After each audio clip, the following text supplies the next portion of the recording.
ಮನೋಶಕ್ತಿ ಅಭಿವೃದ್ಧಿಯಾಗುವುದರಿಂದ ದೊರೆಯುವ ಲಾಭ ಅಪಾರ.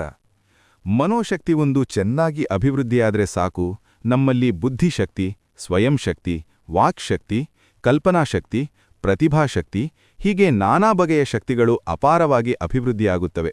ಆಗ ನಾವು ಆರ್ಥಿಕವಾಗಿಯೂ ಸಹ ಅಪಾರವಾಗಿ ಅಭಿವೃದ್ಧಿಯನ್ನು ಹೊಂದಬಹುದು.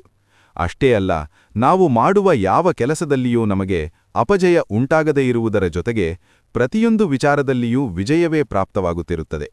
ಇದರ ಪ್ರತಿಫಲವಾಗಿ ನಮ್ಮಲ್ಲಿ ಆತ್ಮವಿಶ್ವಾಸ ಹೆಚ್ಚಾಗುತ್ತದೆ. ಆಗ ಎಲ್ಲಾ ವಿಚಾರದಲ್ಲಿಯೂ ನಮಗೆ ಇನ್ನಷ್ಟು ಮತ್ತಷ್ಟು ವಿಜಯಗಳು ಪ್ರಾಪ್ತವಾಗುತ್ತಲೇ ಇರುತ್ತವೆ. ನಮ್ಮ ಒಳಶಕ್ತಿ ಹೊರಶಕ್ತಿಗಳೆಲ್ಲ ಅಪಾರವಾಗಿ ಅಭಿವೃದ್ಧಿಯಾಗುತ್ತಲೇ ಇರುತ್ತವೆ. ಇದರ ಒಟ್ಟಾರೆ ಅರ್ಥವೇನೆಂದರೆ, ನಮ್ಮ ಎಲ್ಲಾ ಶಕ್ತಿಗಳ ಅಭಿವೃದ್ಧಿಗೆ ಮೂಲ ಮನೋಶಕ್ತಿಯನ್ನು ಅಭಿವೃದ್ಧಿ ಮಾಡಿಕೊಳ್ಳುವುದು.